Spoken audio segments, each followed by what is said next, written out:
Hi everyone, welcome back to another video. Today I'm going to teach you a process for exploring and releasing emotions somatically. So let's dive into it.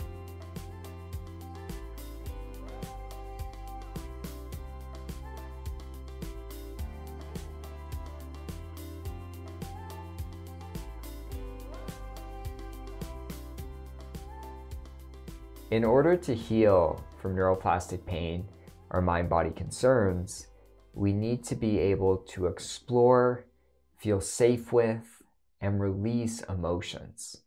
See, emotions and pain or physical symptoms are very linked. And when we're not able to approach emotions in our body and actually move through them, and we actually feel unsafe with them, we're much more likely to have pain and physical symptoms be perpetuated. Now, the approach that I utilize, that I've put together from a number of different therapy models out there, we call our approach the Somatic Safety Method. This is the approach I use with clients, and it's also going to be the main focus of my upcoming course, online course that is going to come out hopefully in June. Now, the Somatic Safety Method, it's made up of elements from Pain Reprocessing Therapy, Emotional Awareness and Expression Therapy, Somatic Experiencing, Polyvagal Theory, and also some Qigong is in the mix as well as a way to use somatic practices. Now, when we're processing emotions somatically, in the Somatic Safety Method, I teach an approach that has 7 elements. Now in this video, I'm going to go through the 7 elements with you, but it's important to note that they're not necessarily in any set order. I'm teaching them in a certain order, but as you are processing emotions, you're exploring them, you're releasing them, it's going to look different each and every time. So don't watch this video and think you need to follow these 7 elements in order. You can mix and match and jumble them up. That's completely okay. Make the practice your own. And so before I go through these 7 elements, a starting place is, you need to either be feeling difficult emotions already, or you could visualize a recent time in the past or a past memory to evoke some emotion, and then you could go through using these 7 elements. So let's dive into it. So once you're feeling some emotions, the first element is notice and name. We need to notice what's going on in our body. What sensations are taking place for you? Are they tight, loose, hot, cold, jagged, smooth? Like, what sensations are taking place throughout your body? Because emotions, they are not your thoughts. Emotions are always a physical sensation. That's what emotions are actually made up of. With anger, we feel, tightness in our chest. Our arms can be very constricted. Our fists can even tighten up. We can feel heat. With sadness, we might feel a hollowness or emptiness in our center or a pit in our stomach. We might feel cold. And so every emotion has a set of physical sensations associated with it. So the first thing you're doing is you're noticing what's going on in my body right now. And so you're just actually dropping in. When we're somatically processing emotions, we're not staying up in our head. We need to be in our body and notice what's taking place, what sensations are occurring. And then you're going to name what emotion or set of emotions you might be feeling right now. I say set of emotions because we can feel sad, angry, and happy all at once. We're complex beings. It doesn't mean that you're just going to be feeling one emotion, so don't get caught on that. And if you're new to this, you may not know what the sensations are, but just do your best to make an educated guess. So the notice and name is the starting place to this process. Like I said, a lot of these elements you could do out of order, but the notice and name has to happen pretty early on so that we know, what are we feeling? What emotion are we experiencing? Once we've noticed and named, we can also start to explore and track. we can really get curious and interested. What I always recommend people do is, as you're attending to the emotions in your body, you understand what you're starting to feel.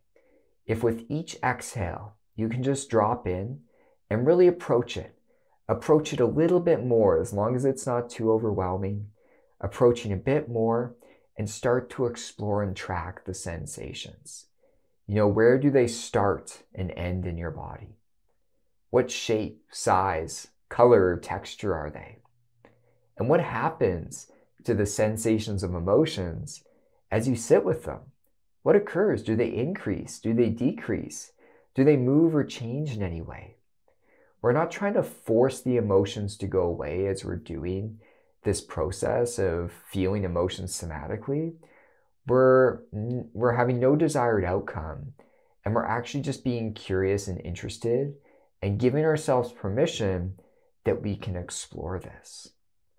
Every time I do, this process for feeling emotions, I learn something new. And I've been doing this for years. So I guarantee you there's something new you can learn about how they're presenting in the body and what occurs as you track them over time. So make sure throughout this process of feeling emotions somatically that you're exploring and tracking and staying really curious and present in your body. Number 3, stay in the healing window. The healing window. This is a concept that we discuss in the somatic safety method. It's important to know when you're feeling emotions or anything difficult inside that there's a limit to how much sensation you can attend to without becoming incredibly dysregulated. So a mistake I see people make with emotional work is they understand, okay, I need to feel my anger to get rid of my pain or symptoms. So they evoke the anger and they really dive in, but it's way too extreme for them to tolerate. There's this healing window of how much sensation, how much stimulation in your body can you actually attend to and feel safe with. And don't cheat that. Over time, your healing window can expand. So for example, I can tolerate sitting with a lot more anger or fear or sadness than I was able to many years ago. But that took time of somatically going through this process consistently and sitting with emotions so my healing window could expand. At first, when I was doing this, I could tolerate a very little amount of emotions before becoming incredibly dysregulated. And what I mean by that is I would start to attend to anger, for example, and I would fly into fight or flight, or I would completely freeze and shut down. If that's taking place, it means that you're outside that healing window. And later on in this process, I'm going to explain what you do if you're outside the healing window. But don't lie to yourself about this. It is not going to be useful for your recovery if you're attending to things in your body that are way too extreme. So make sure you stay inside the healing window. Because when we attend to emotions, we want to have some ventral vagal energy. So if you're new to Polyvagal Theory, ventral vagal energy is where we feel safe, calm, connected, very present in the here and now. And that energy is essential because we're not just processing emotions, we're trying to increase ventral vagal energy as we attend to them. That's how we actually move through emotions over time. So keep the healing window in mind. Like I said, if you're flying into an intense fight, flight, freeze, or shutdown, it's probably too much and you're outside the healing window. And throughout this process, we'll give you ideas of what you could do if that's taking place. But if you're within the healing window, you might be able to approach the emotion a bit more. We might be able to move towards it. You could start on the edges of the sensations, and then as you feel comfortable, you can move more towards the intense sensations, the center of the sensation as I talk about. You can practice doing this, as I said, by breathing as you exhale, just approaching a bit more and approaching a bit more. So keep in mind the healing window. Number 4, releasing. There's 2 ways we can release emotions. with our voice or with our movements. And I'll discuss both with you right now. But first off, it's important to understand what we mean by release. Somatic release, this is a trendy term, and I think there's some misconceptions around this. When emotions release, they naturally move through us. And what allows that process to take place is we cultivate enough safety in our body that we can attend to the emotion, explore it, and it moves through. Now, releasing is not a permanent fix, and sometimes it can happen in really small doses. So releasing, for example, anger doesn't mean that you release the anger and you don't feel anger for a week. That's not how that works. Sometimes the release is only a little bit gets released. We don't want this. Sometimes if we do this big cathartic release, it's too intense and we're outside the healing window. So bear that in mind. When we're releasing emotions, it's not a permanent fix, and it can happen in small doses. If you're dealing with something that's incredibly difficult right now, like you have a boss that's bullying you at work, that's not going to be a situation where you could go through this process once, feel your emotions, and never feel them again. That's not going to take place. You're going to have to consistently come back to this process over and over again. Now, there are situations in life where we can feel it once, have the emotion move through us, and we never have to think about it again, and we've moved on. But for a lot of situations in life, that's not the case. They're long-term. If you're dealing with really difficult things in life or tragedy, or you're dealing with trauma, it's not going to be one big cathartic release that's going to help you never feel that way again. So the first way we can release is with our voice. Using our voice allows energy to move through our body. Using our voice actually can bring regulation, warm, rhythmic tones. Using our voice out loud can allow this to take place. And so one thing that I want you to question as you're feeling emotions in this process is if the anger, sadness, or fear had a voice, what words would it want to say? Or what sounds would it want to make? This is important. I don't want you to get in your head cognitively thinking about what words or sounds you want to make, but that feeling inside, like say you're sitting with anger, what words would it want to say? What sounds would it want to make? And then allowing yourself to do this, allowing yourself to make these sounds, to say these words. Do it out loud. Don't just think it in your mind. I always encourage people to do it out loud. Make sure you have a private space so you can do this. Now, one key here when you're releasing with your voice is that don't allow the words to be turned inward critically. That's not going to be helpful. And I think that's where people go a lot of the time. I don't mean turn that voice inward on yourself and have this kind of hateful tone with yourself. That's going to escalate things.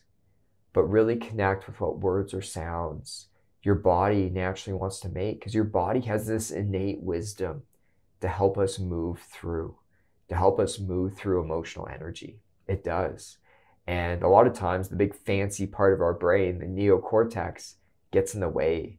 We inhibit ourselves from saying certain things or making certain sound because it's not appropriate. It's not socially appropriate. But you need to allow yourself to actually do this. So practice releasing with your voice. The second way we can release is with movement.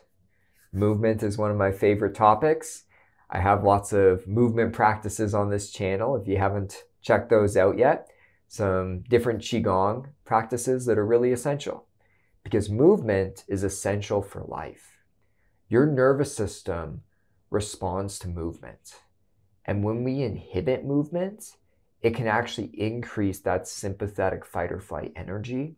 It can increase dorsal vagal shutdown, freeze energy, and it can increase difficult emotions. Now, a lot of people with chronic pain and symptoms, we naturally start to inhibit movement.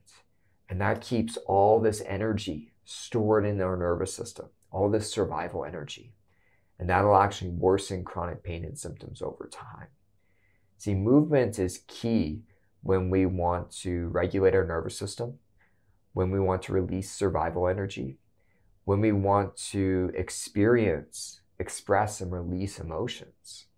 It's also essential to teach our brain that we're actually safe to move. And so releasing with movement is a really essential element of processing emotions. So if we want to release with movement, I want you to ask yourself during this process, how does your body want to move right now? What's the urge inside to move? Again, don't make it cognitive. Don't overthink this. There's probably an urge in your body to move a certain way. And we want to get really connected with the internal wisdom of the body. And so notice as you're feeling these difficult emotions, what's the urge inside? Do you want to rock or sway? Do you want to run or walk quickly? Do you want to shake out your whole body, your arms? I do a lot of shaking. Do you want to kick, punch, push out in front of you? There's a lot of different motions that our body wants to do when we're feeling difficult emotions, and it's going to be different with every different emotion you feel. In our detailed online course, we provide different movements for every single different emotion you can think of, because the movement can be a little bit different for every single emotion. But as an easy starting place, it's just connecting to what's the urge inside to move. And even on this channel, on some of my shorter reels, but also on some of my Qigong videos and an anxiety somatic video, and I'll link some of these to the top here, I cover some different movements. These are videos that you want to check out and notice how your body responds to slow movement. Now, be cautious with movement, because when we're dealing with chronic pain and symptoms, I don't want to escalate your physical symptoms. That's not the idea here. And so if you're at a place in your recovery where movement's not completely possible, which I totally relate to, I wasn't going to be able to go run when I was first healing. But I did, as I was doing this emotional work somatically, I did a lot of shaking. A lot of different movements, micro movements even. So if the bigger movements are not possible, do micro movements. Notice what happens is if you just tighten your arms slowly and then release them. That's a micro movement. It's not a huge movement, but it's essential. If the micro movements are possible, just visualize yourself engaging in the movement. It can be very releasing in this way, even the visualization. And so when we talk about releasing emotions, your voice and movement are two essential elements here. And so play around with this. You're going to have to explore and find what works best for you. But when we want to move through emotions, we don't just want to sit still and bear down and not allow ourselves to move or not allow ourselves to use our voice. It's really hard for the energy in your nervous system to be released that way. Number 5, shifting. When we talk about shifting, Peter Levine calls this pendulating. I just simplified it a bit. But your nervous system naturally has this rhythm, this flow, where it shifts between ventral vagal, safe and connected energy, sympathetic, mobilized or fight or flight energy, and dorsal vagal, shut down, going numb, dissociating. Your nervous system has this natural flow. But when we've experienced trauma, when we have stored survival energy, stored emotions in our body, or we've experienced chronic pain, our nervous system stops shifting intentionally. It stops doing this naturally. What happens is we fly into fight or flight and we remain there for a long period of time, or we completely shut down and collapse and remain there for a prolonged period of time. So while we're somatically feeling emotions, we want to practice shifting. And you're going to need to do this intentionally at first. From experience, as my nervous system became more regulated, I started to shift more naturally. But at first, I had to intentionally do this. And shifting is essential, especially, and we're going back here a few steps, when we talk about the healing window. Because if you're getting outside of the healing window and the sensations are getting too high, that's a sign that you need to shift. And what you're shifting to is a safety signal. And then in the next step here, I'm going to talk about what safety signals are. But a simple one would be shifting to a pleasant sensation in your body. Shift away from the emotion to something that brings on a little bit more ventral vagal, safe and connected energy. And then once you're a bit calmer, you could shift back to attending to the difficult emotion. So there's an ebb and flow that we want to teach our nervous system that can go back and forth, that doesn't need to lock into anger or lock into fear or sadness and just be stuck there.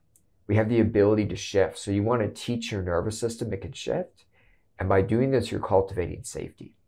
By doing this, you're teaching your nervous system that all the sensations in your body are actually safe.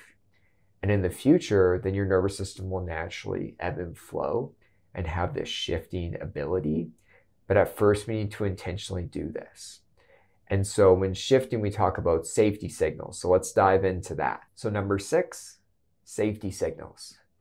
So as I discussed, if you're exiting the healing window at any point while feeling difficult emotions and processing them somatically, you can use a safety signal. Now, there could be external safety signals, who, what, when, where, external things outside of you that cultivate a sense of safety, that bring on that ventral vagal energy of safety and connection. Or there could be internal safety signals, a pleasant memory, a pleasant sensation, sight, sound, taste, touch, smell. There could be internal safety signals as well that you could attend to that could also bring on that ventral vagal energy of safety and connection. And every time I'm feeling difficult emotions and processing them somatically, I ensure at some point that I'm using a safety signal. So luckily, I made a bit of a list here, and I won't go through them all, but as you can see, there's lots. So an external one could be feeling difficult emotions in nature, cuddling with a partner. Me and Anne, we do lots of cuddling, especially if one of us is feeling emotional. It's a way to cultivate safety and co-regulate with another human being. For myself, when I was recovering, I'd watch TV shows like Modern Family, which is pretty silly and light, but it worked well for me. It could be things like Qigong or yoga. If that's when you feel safest, and movement can do this, as I discussed, make sure you utilize that. Like I said, using the senses, like shifting away from the difficult emotion and tending to sight or sound or the touch could be really beneficial. But there could be lots of other ones like visualizing a safe person, place, or animal. Things like noticing a pleasant or calm sensation. Singing or dancing. Do a little dance as you're feeling emotions. Great way to release them. Highly recommended. But things like polyvagal breathing techniques, which I have a video on the channel for polyvagal breathing techniques. I'll link that to the top that you can check that out. So while you're feeling difficult emotions, don't forget about this. Utilize the safety signals as you need to. And finally, number 7, self-compassion. A mistake that I often see people fall into is they start to feel difficult emotions and they remain stuck there because they're doing it with this critical lens. Self-criticism will escalate your difficult emotions. So if you're really struggling with exploring and releasing emotions, this may be it. Self-compassion can be used at any point in the process. I always recommend, especially at the end, bringing your self-compassion because feeling emotions is hard work. We want to give yourself love, appreciation, compassion. We want to give your nervous system love, appreciation, and compassion for going through this process. Now, self-compassion, I could do a half-an-hour video on this. Easy. Maybe an hour. But right now, we're just going to talk about some real basics that you could utilize while you're somatically feeling emotions. So I talk about soothing touch, self-kindness phrases, and inner child work. All three are great ways and different ways to bring compassion to yourself. So soothing touch, this is any type of touch that brings about feelings of love, warmth, and kindness to yourself. This could be both hands on your chest, one hand on your chest and stomach. It could be wrapping your arms around yourself and even rocking or swaying slightly as you give yourself a self-hug. But it could be all sorts of different ones. This might be unique for you. Some people rub their hands together. And children do this naturally. My son does this. When I sit behind my son, he always grabs the bottom of my shirt. He always grabs the bottom of my shirt. He's done this since he was like 18 months old. And he rubs it. This is intentional. He'll grab the bottom of my shirt and just rub it in his hands. And that's a way that he's using soothing touch to create feelings of love and comfort. Children do this naturally. We just stop doing it as adults, which is really unfortunate because soothing touch is an essential when we want to create feelings of safety and connection. And so play around with this. Ask yourself, what type of touch makes me feel the most supported, the most comforted, the most loved? And then allow yourself to utilize it throughout this practice. Sometimes when I'm doing a somatic practice with emotions, I just sit with my hand on my chest and stomach, and I just sit like that for 20 minutes. It's what makes me feel the most supported as I go throughout that process. So really explore this for yourself. Self-kindness phrases. This comes from two researchers, self-compassion researchers, Kristen Neff and Christopher Germer. And so self-kindness phrases are made in the form of a wish, such as may I, or I wish I. They're made in the form of a wish because they land a bit better in the brain. They're more believable to the brain. And you want to make them simple and concise. Don't have these really detailed self-kindness phrases.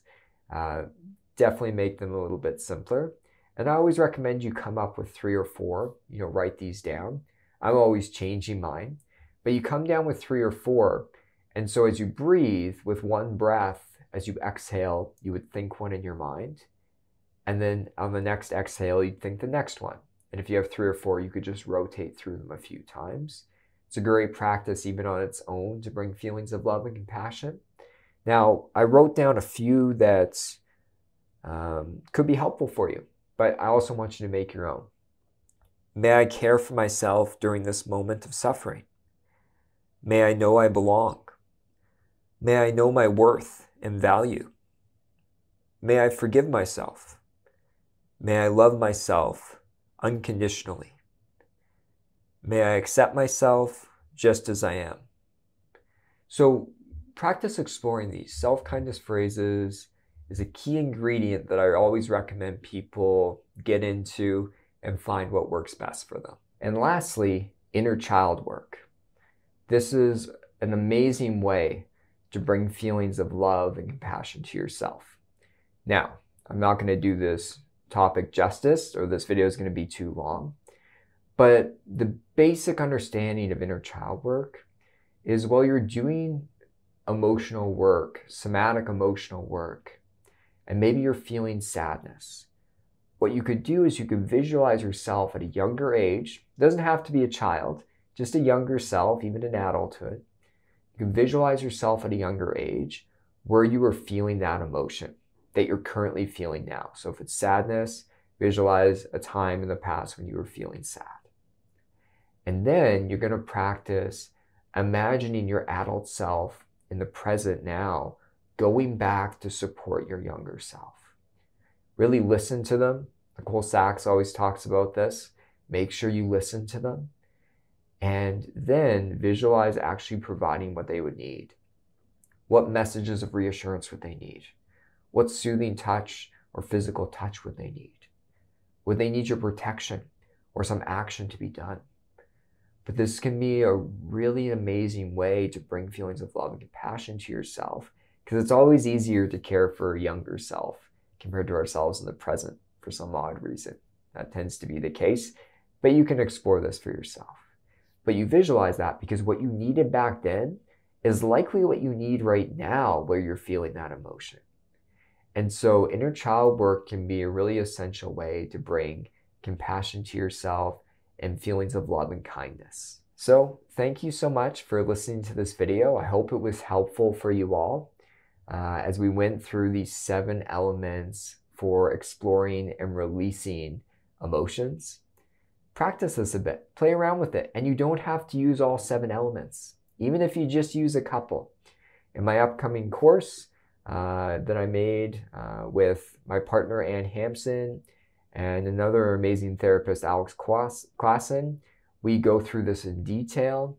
And as we kind of go through it, we also provide 10 different emotional practices. So if you're wanting to escalate your practice, I'll keep updating you all on the channel about when that's going to come out. So please put your questions or comments down below. Hit the like button, subscribe to my channel, and I will talk to you all next week. Take care.